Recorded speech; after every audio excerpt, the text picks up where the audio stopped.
Hello friends, welcome to शिक्षक prep. तो friends, आज 12 नवंबर है और एमपीटेट वर्ग 3 का सेकंड शिफ्ट का आपका एग्जामिनेशन कंप्लीट हो चुका है। तो आज सेकंड शिफ्ट में आपसे कैसे क्वेश्चन पूछे हुए थे उन्हें हम इस वीडियो में कवर करेंगे। तो चलिए फ्रेंड्स, वीडियो स्टार्ट करते हैं। और देखिए, ये जो क्वेश्चन है आप लोगों के द्वारा ही जो है टेलीग्राम पर शेयर किए गए थे। और अगर आपको इनसे अदर क्वेश्चन भी कोई याद आते हैं तो प्लीज़ कमेंट करके ज़रूर बताइएगा। तो चलिए वीडियो स्टार्ट करते हैं और देखते हैं आज सेकंड शिफ्ट में यानी कि इवनिंग वाली शिफ्ट में आपसे कैसे क्वेश्चन पूछे हुए थे। तो सबसे पहला क्वेश्चन है फ्रेंड्स आपके सामने, डैश में बच्चे मानसिक रूप से समस्याओं को हल करते हैं लेकिन समस्याओं को स्वयं सामग्री से संबंधित होना चाहिए, न कि प्रतीकों से। तो कौन सी अवस्था में ये चीज़ होती है, ये आपसे पूछा हुआ है। और ये जो क्वेश्चन है फ्रेंड्स आपका जीन पियाजे से रिलेटेड है, आप लोगों ने पढ़ा ही होगा।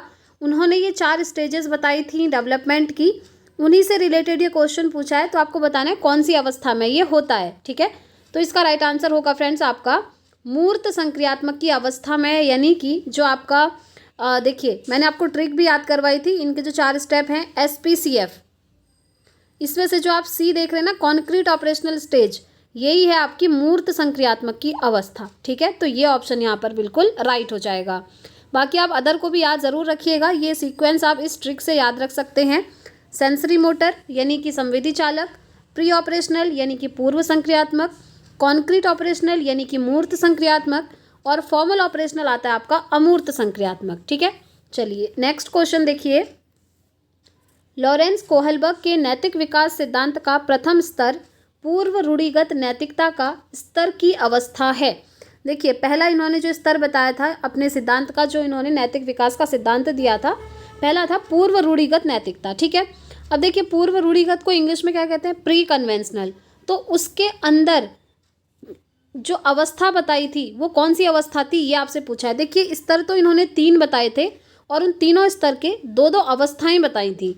तो ये जो आपका पूर्व रूढ़िगत है, इसकी भी उन्होंने 2 अवस्थाएं बताई थी। उनमें से एक अवस्था आपको ऑप्शन में दी हुई है जो कि आपको चूज करनी है। तो देखिए, इसका राइट आंसर क्या होगा? राइट आंसर होगा साधनात्मक सापेक्षवादी उन्मुखता, ठीक है। ये इसका बिल्कुल राइट आंसर है। नेक्स्ट क्वेश्चन देखिए, निम्नलिखित में से कौन सा कथन सामाजिक रचनात्मक दृष्टिकोण के अनुसार भाषा और विचार के बीच संबंध का सही वर्णन करता है? तो इसके लिए राइट आंसर आपका हो जाएगा कि जो भाषा है और जो विचार है उनके बीच में द्विदिशात्मक संबंध होता है, यानी कि जो लैंग्वेज है और थॉट है वो बाई डायरेक्शनली एक दूसरे से क्या होते हैं? संबंधित होते हैं, कनेक्टेड होते हैं। ध्यान रखना है, ठीक है। इसकी जगह हो सकता है आपकी शिफ्ट में दे दें कि एक दिशात्मक होता है, तो वो आपका सही नहीं होगा। ध्यान रखना है, ये द्विदिशात्मक इंटरकनेक्टेड होते हैं। कौन? भाषा और आपका विचार, ठीक है। क्योंकि देखिए, आप अगर आपको भाषा आती होगी तभी आप विचार कर पाएंगे। मतलब अगर आप कोई भी चीज़ सोच रहे हैं ना, तो वो सोचने के लिए आपको भाषा आनी चाहिए, तभी आप सोच पाएंगे। इसीलिए कहते हैं ये दोनों आपस में कनेक्टेड होते हैं, ठीक है। सो थर्ड ऑप्शन राइट हो जाएगा। नेक्स्ट क्वेश्चन देखिए, किसी बालक में आत्मरक्षा की उपलब्धि की आवश्यकता संबंधित है। किस चीज़ से संबंधित है? बाह्य अभिप्रेरणा या आंतरिक? तो देखिए, आत्मरक्षा की उपलब्धि जो होती है आंतरिक अभिप्रेरणा से संबंधित होती है, ठीक है। आंतरिक अभिप्रेरणा मतलब होता है फ्रेंड्स, जब हम किसी काम को इसलिए करते हैं क्योंकि उसमें हमारी इच्छा है, हमारी रुचि है, हमें संतुष्टि मिलती है उस काम को करने में। आत्मरक्षा ये भी हमारे मन का भाव है, ठीक है। तो हम कहते हैं वो आंतरिक अभिप्रेरणा होती है। लेकिन अगर हम किसी काम को इसलिए करते हैं ताकि उससे हमें कुछ मिल रहा होता है, जैसे लालच के लिए कोई काम करते हैं, तो वो होता है हमारा बाह्य अभिप्रेरणा, ठीक है। तो इस क्वेश्चन का राइट आंसर क्या हो जाएगा? ऑप्शन सेकंड, आंतरिक अभिप्रेरणा से। आगे बढ़ते हैं, देखिए नेक्स्ट क्वेश्चन। देखिए, मोटिवेशन चैप्टर इंपॉर्टेंट है, उसे आप ज़रूर से पढ़ के जाएं। नेक्स्ट है राष्ट्रीय शिक्षा नीति 2020, जो आपकी NEP 2020 आई थी, उससे क्वेश्चन पूछा हुआ है कि जो आपकी बहुभाषिता है यानी कि मल्टीलिंगुअलिज्म है, इससे रिलेटेड क्वेश्चन पूछा है, ठीक है। तो ये जो बहुभाषिता है इसको आप किस रूप में देखेंगे, ये पूछा है। तो ध्यान रखेंगे, इसको कक्षा में एक पूंजी के रूप में देखा जाता है राष्ट्रीय शिक्षा नीति 2020 के अनुसार, ठीक है। पूंजी के रूप में मतलब इसकी जगह देखिए एक वर्ड और आता है, संसाधन। संसाधन लिखा भी आ सकता है, एक ही बात है। यानी कि जो बहुभाषिकता होती है वो एक संसाधन या पूंजी, या इंग्लिश में कहते हैं रिसोर्स के रूप में मानी जाती है, ठीक। तो इसीलिए सेकंड ऑप्शन राइट हो जाएगा। नेक्स्ट क्वेश्चन देखिए, निम्नलिखित में से कौन सी शिक्षण पद्धति बच्चों में लोकतांत्रिक जीवन शैली को प्रोत्साहित करती है? लोकतांत्रिक जीवन शैली की बात हो रही है, तो इसका राइट आंसर हो जाएगा आपका सामाजिक अंतःक्रिया। ठीक है, जहाँ पर बच्चे क्या करते हैं, सोसाइटी में एक दूसरे के साथ इंटरेक्शन करते हैं। और ये सिर्फ सोसाइटी में ही नहीं बल्कि क्लासरूम में भी होता है। जब जैसे स्टूडेंट और स्टूडेंट के बीच में इंटरेक्शन होता है, बातचीत होती है, जैसे किसी स्टूडेंट का कोई मैथ्स जो है बहुत स्ट्रांग है सपोज करिए, और इस स्टूडेंट का इंग्लिश बहुत स्ट्रांग है, तो ये बच्चा इसको मैथ्स पढ़ा देगा, ये इसको इंग्लिश पढ़ा देगा। इस तरीके से डिस्कशन भी होता है, इसको हम अंतःक्रिया ही कहते हैं। ऐसे ही स्टूडेंट और टीचर के बीच में भी इंटरेक्शन होता है। जैसे टीचर ने स्टूडेंट को कुछ पढ़ाया, अगर स्टूडेंट को नहीं समझ में आए तो टीचर से वो पूछेंगे। तो ये अंतःक्रिया जो है इंपॉर्टेंट होती है, इसलिए फर्स्ट ऑप्शन इसका राइट होगा। नेक्स्ट क्वेश्चन देखिए फ्रेंड्स, छात्र को क्या और कितना पढ़ाया जाए इस बात का निर्णय अध्यापक करता है। यह शिक्षा के किस सिद्धांत के अंतर्गत आता है? बताइए, ये किसके अंतर्गत आएगा? सिंपल है, ये आएगा फ्रेंड्स चयन का सिद्धांत, क्योंकि यहाँ पर टीचर चयन करते हैं, चूज करते हैं कि बच्चों को क्या पढ़ाया जाए और कितना पढ़ाया जाए। तो ये सिंपल है, ये चयन का सिद्धांत हो जाएगा। नेक्स्ट क्वेश्चन जो आपसे पूछा हुआ है, आपके विचार में चिंतन शक्ति विकसित करने का क्या उपाय है? बताइए, चिंतन शक्ति को विकसित करने का उपाय क्या है? तो देखिए, इसका राइट आंसर पहला ही ऑप्शन हो जाएगा, छात्रों को समस्या समाधान विधि से पढ़ाया जाए। अगर आप बच्चों को इस विधि से पढ़ाएंगे ना, प्रॉब्लम सॉल्विंग मेथड, तो बच्चों के अंदर क्या होगा, चिंतन शक्ति विकसित होगी। ठीक है, सोचने की शक्ति, क्योंकि देखिए जब कोई भी समस्या बच्चे के सामने आती है तो उसका समाधान करने के लिए बच्चा सोचता है, चिंतन करता है। तो अगर आप इसी मेथड से पढ़ाएंगे बच्चों को तो ऑब्वियसली चिंतन शक्ति बच्चों में विकसित होगी।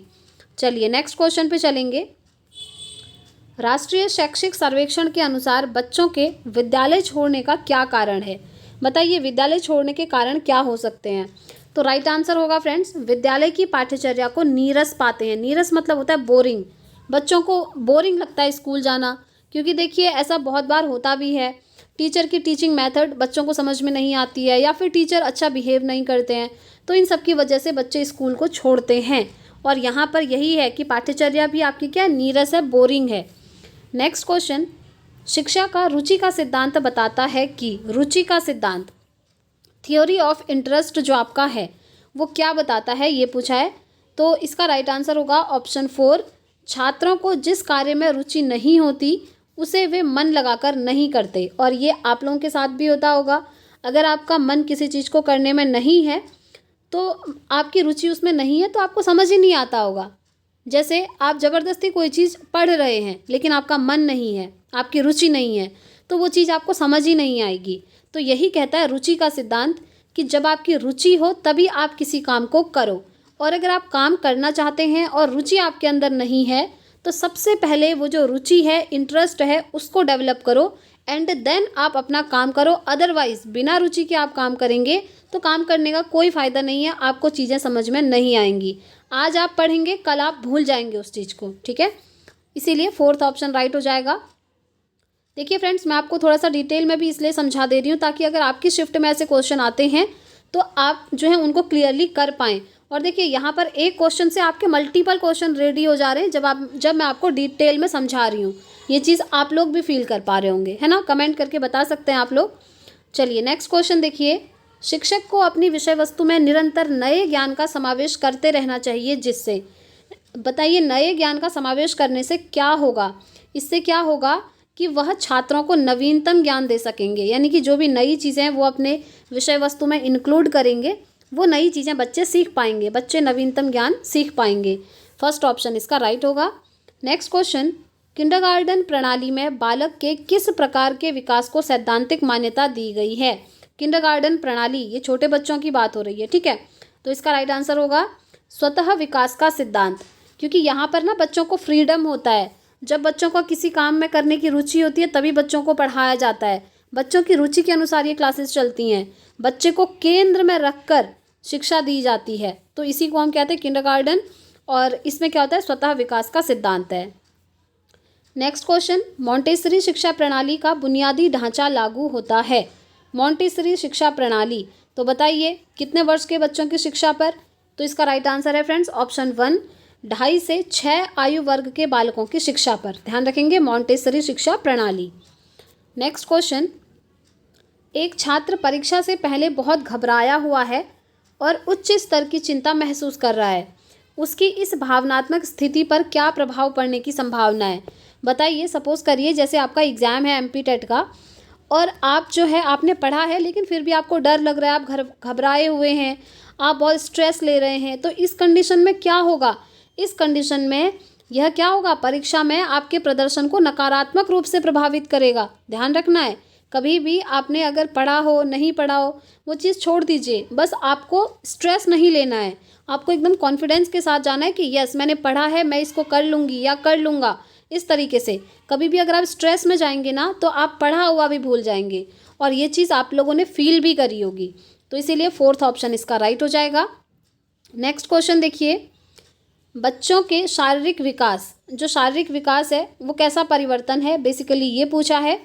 तो इसका राइट आंसर होगा कि यह व्यवस्थित और अनुक्रमिक तरीके से होता है, लेकिन अलग अलग बच्चों के विकास की गति अलग अलग होती है। ठीक है। अब देखिए, जो शारीरिक विकास है बॉडी से रिलेटेड आपसे पूछा है, फिजिकल डेवलपमेंट, आप जानते ही हैं हर बच्चे का अलग अलग तरीके से होता है। जैसे आपने देखा होगा कोई बच्चे जल्दी चलना सीख लेते हैं, कोई बच्चे जल्दी चलना नहीं सीख पाते। तो यही है, जो विकास की गति है वो अलग अलग होती है। ठीक है, लेकिन ये व्यवस्थित होता है और एक अनुक्रम में होता है। जैसे बच्चे के जो बॉडी के ऑर्गन हैं, सभी ऑर्गन जो है एक साथ धीरे धीरे डेवलप होते हैं, तो क्या होता है, एक सीक्वेंस में चलता है। तो इसीलिए फोर्थ ऑप्शन इसका राइट हो जाएगा। नेक्स्ट क्वेश्चन देखिए फ्रेंड्स, निबंधात्मक प्रश्नों के स्थान पर वस्तुनिष्ठ प्रश्न विद्यालयों में क्यों पूछे जाते हैं? देखिए, निबंधात्मक क्या होते हैं, जो ऐसे टाइप क्वेश्चन होते हैं, लॉन्ग क्वेश्चन। वस्तुनिष्ठ क्या होते हैं, जो आपके एमसीक्यू टाइप के होते हैं, मल्टीपल चॉइस क्वेश्चन, और मोस्टली एग्जाम में यही यूज़ करे जाते हैं। अभी आप एमपी टेट का एग्जाम दे रहे हैं, एमसीक्यू ही क्वेश्चन आपको दिख रहे हैं। तो ये चीज़ें विद्यालय में क्यों करी जाती हैं, वस्तुनिष्ठ प्रश्न ही क्यों पूछे जाते हैं, ये आपसे पूछा है। तो इसका आंसर आपको ध्यान रखना है। देखिए, ये जनरल नॉलेज के लिए भी आपको पता होना चाहिए। ऐसा इसलिए किया जाता है ताकि ज़्यादा से ज़्यादा प्रश्नों का उत्तर आप दे पाएँ। मतलब आपसे ज़्यादा नॉलेज लेना चाह रहे हैं, इसीलिए बहुत सारे क्वेश्चन दे रहे हैं छोटे छोटे। ठीक है, और अगर निबंधात्मक क्वेश्चन होते तो थोड़े ही क्वेश्चन होते। तो इसीलिए ज़्यादा प्रश्नों का उत्तर जानने के लिए आपके जो वस्तुनिष्ठ प्रश्न हैं, ऑब्जेक्टिव टाइप क्वेश्चन हैं, वो क्रिएट करे जाते हैं। तो थर्ड ऑप्शन राइट हो जाएगा। नेक्स्ट क्वेश्चन देखिए, निम्नलिखित में से कौन सा विकल्प दी गई दिव्यांगता और संबंधित छात्रों के समावेशन हेतु यथोचित संयोजन रणनीति का सही युग्म है? तो इसका राइट आंसर होगा दृश्य हानि पाठ को पढ़ने के लिए सॉफ्टवेयर प्रदान करना। देखिए, अगर किसी बच्चे को दिखाई नहीं देता है तो आप क्या करेंगे, सॉफ्टवेयर देंगे। ठीक है, तो इसीलिए राइट आंसर ये हो जाएगा। नेक्स्ट क्वेश्चन, निम्नलिखित में से कौन सा विकल्प विद्यार्थियों की सोच को सुसाध्य नहीं करता है, नहीं करता है पूछा है। ठीक है, तो इसका राइट आंसर होगा निष्क्रिय सुनना। निष्क्रिय सुनना मतलब होता है जैसे बिना मन के जब बच्चे क्लास में बैठे होते हैं, ज़बरदस्ती सुन रहे होते हैं लेक्चर को, तो हम कहते हैं बच्चे क्या हैं, निष्क्रिय हैं, उनकी रुचि नहीं है पढ़ने में, सुनने में। ठीक है, तो इसीलिए थर्ड ऑप्शन इसका राइट हो जाएगा। नेक्स्ट क्वेश्चन देखिए, शिक्षा शास्त्रियों की मान्यता है कि शिक्षण में सर्वाधिक चुनौती निहित रहती है।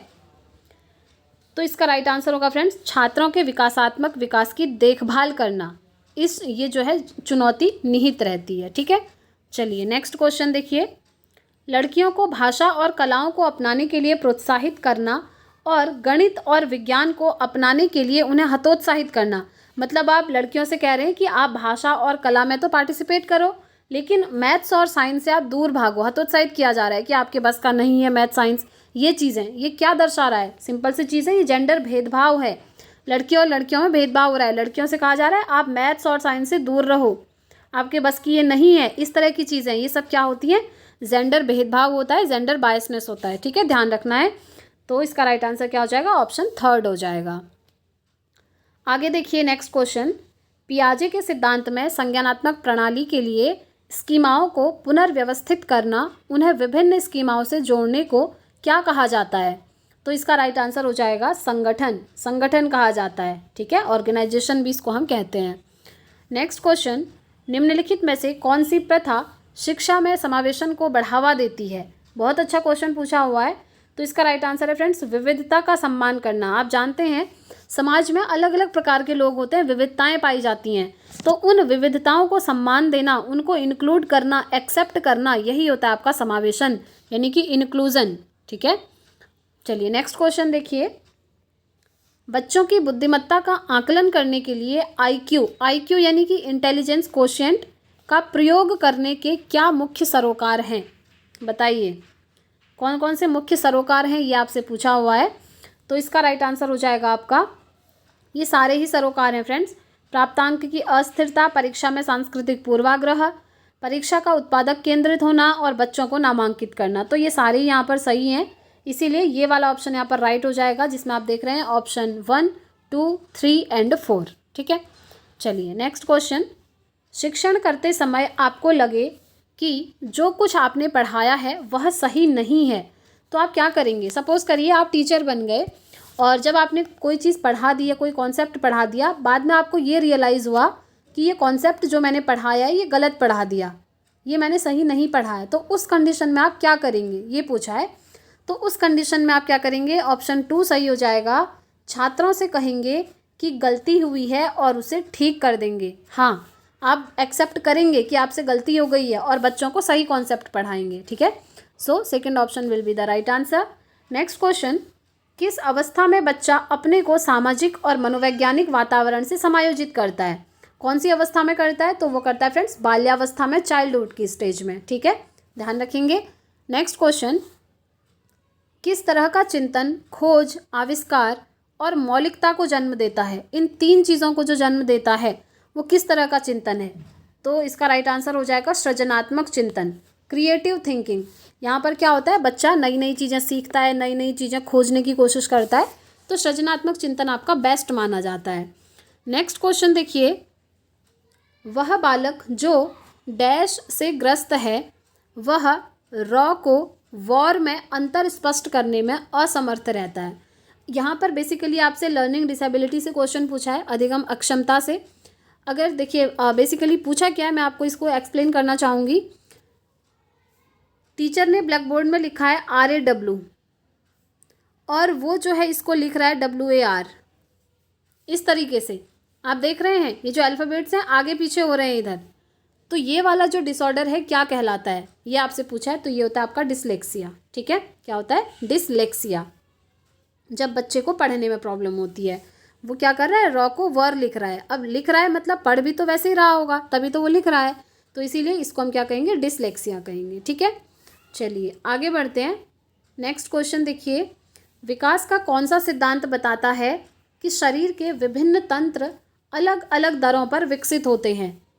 तो इसका राइट आंसर हो जाएगा फ्रेंड्स प्रणालियों की स्वतंत्रता का सिद्धांत। यही दर्शाता है कि शरीर के जो विभिन्न तंत्र हैं वो अलग अलग दरों पर विकसित होते हैं। अब यहाँ से आपके 2 क्वेश्चन और बनने हैं जो कि मैं आपको एक्सप्लेन करना चाहूँगी। एक आपका शीर्षगामी सिद्धांत, एक समीपस्थ दूराभिमुख सिद्धांत। ये दोनों बहुत इंपॉर्टेंट है फ्रेंड्स। देखिए जो विकास होता है आपका 2 प्रकार का होता है। एक तो यही है शीर्षगामी सिद्धांत, इसको हम इंग्लिश में कहते हैं सिफेलोकॉर्डल डेवलपमेंट। नोट कर लीजिए, सिफेलोकॉर्डल डेवलपमेंट। और समीप दूराभिमुख सिद्धांत दूसरा विकास होता है ये, इसको हम इंग्लिश में कहते हैं प्रॉक्सिमोडिस्टल डेवलपमेंट। ठीक है, क्या कहते हैं? प्रॉक्सिमोडिस्टल डेवलपमेंट। चलिए इनमें डिफरेंस समझ लेते हैं क्योंकि बहुत इंपॉर्टेंट है, काफ़ी बार आपसे पूछा है, MP टेट में भी पूछा गया है और CTET में भी आपका ये क्वेश्चन बना हुआ है। तो जब बच्चे का विकास सिर से पैर की तरफ होता है, डायग्राम पे मत जाइएगा फ्रेंड्स, ड्राइंग अच्छी नहीं है, बस आपको कॉन्सेप्ट समझाने के लिए ये बनाया जा रहा है। सपोज करिए ये कोई बच्चा है, ठीक है, तो जब बच्चे का विकास सिर से पैर की तरफ होता है ना, यानी कि हेड टू टो जाता है जब डेवलपमेंट, तो हम कहते हैं उसको सिफेलोकॉर्डल डेवलपमेंट, यानी कि शीर्षगामी सिद्धांत।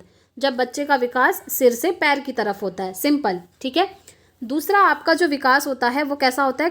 केंद्र से बाहर की तरफ, यानी कि सेंटर से पेरिफेरी की तरफ, केंद्र से बाहर की तरफ।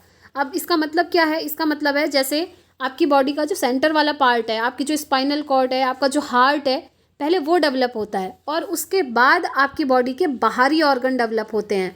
बाहरी ऑर्गन लाइक आपका हैंड है, आपका फीट है, लेग्स हैं, ये बाद में डेवलप होती हैं। ठीक है, तो जब विकास आपका केंद्र से बाहर की तरफ होता है तो उसको हम क्या कहते हैं? समीप दूराभिमुख सिद्धांत, और इंग्लिश में कहा जाता है प्रॉक्सिमोडिस्टल डेवलपमेंट। दोनों में डिफरेंस याद रखिएगा, काफ़ी बार पूछा हुआ है, इसलिए ये आपको एक्सप्लेन कर दिया गया है। चलिए नेक्स्ट क्वेश्चन देखिए, वह मानसिक संरचना जो बालक को किसी वस्तु के विषय में सूचना के प्रक्रमण के लिए एक रूपरेखा प्रदान करती है, वो क्या कहलाती है? तो फ्रेंड्स, वो कहलाती है आपकी स्कीमा। और आपसे ये भी एक क्वेश्चन बना हुआ है कि स्कीमा वर्ड किसने दिया था? तो आप कहेंगे स्कीमा वर्ड दिया था जीन पियाजे ने। बेसिकली ये स्कीमा होता क्या है? देखिए, आपके दिमाग में ना हर चीज़ का स्कीमा बना होता है। सबसे पहले तो ये ध्यान रखें कि ये स्कीमा हमारे ब्रेन में बनता है, दिमाग में बनता है। सपोज़ करिए ये आपका ब्रेन है, ब्रेन के अंदर बहुत सारी नॉलेज आपकी फीडेड होती हैं, ये भी आप जानते हैं, है ना। तो ब्रेन के अंदर ये जो हमारी इन्फॉर्मेशन होती हैं, इनको हम पॉकेट ऑफ इन्फॉर्मेशन या पॉकेट ऑफ नॉलेज भी कह सकते हैं। तो यही हमारा क्या होता है? स्कीमा कहलाता है। अब बेसिकली स्कीमा में होता क्या है? जैसे आप कोई भी चीज़ पढ़ रहे हैं, सपोज़ करिए, ठीक है, अगर जब आप उसको पढ़ते हैं ना, अपने दिमाग में एक छवि बना लेते हैं, एक स्कीमा क्रिएट कर लेते हैं। जैसे आपने एमपीटेट की आप प्रिपरेशन कर रहे हैं, ठीक है, आपने सीडीपी का सिलेबस पढ़ा, आपने अपने दिमाग में बिठा लिया कि जीन पियाजे ने इतने स्टेप दिए थे, वाइगॉत्स्की जो है सोसाइटी कल्चर लैंग्वेज को इंपॉर्टेंस देते हैं, कोहलबर्ग ने नैतिक विकास का सिद्धांत दिया। इस तरीके से आपने अपने दिमाग में सारी चीज़ें क्रिएट कर ली और फिट कर ली। बस यही होता है आपका स्कीमा, और इसको ना हर कोई व्यक्ति बना सकता है, ठीक है, और ये दिमाग में बनता है, ये भी ध्यान रखेंगे। नेक्स्ट क्वेश्चन है, बिल्ली को पहले ही दिन मार देना चाहिए, इसका अर्थ बताइए। ओके, ये हिंदी में क्वेश्चन बना हुआ है, बिल्ली को पहले ही दिन मारना चाहिए, इसका अर्थ क्या है? तो इसका राइट आंसर होगा फ्रेंड्स, भाई का शमन शुरू में ही कर देना चाहिए, ठीक है, ये इसका राइट आंसर है। नेक्स्ट क्वेश्चन देखिए, पानी पीकर जात पूछना का अर्थ बताइए।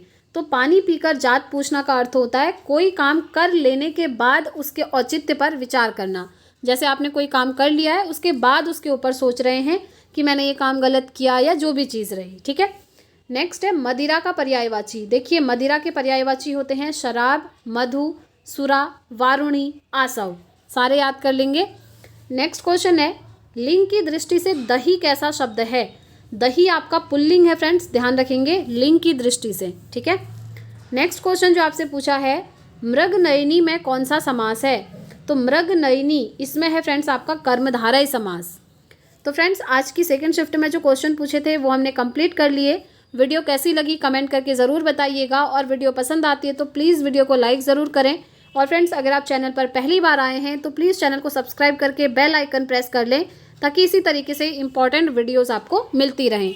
तो इस वीडियो में इतना ही रखते हैं फ्रेंड्स, मिलते हैं नेक्स्ट वीडियो में नेक्स्ट पेपर के एनालिसिस के साथ। Thanks for watching.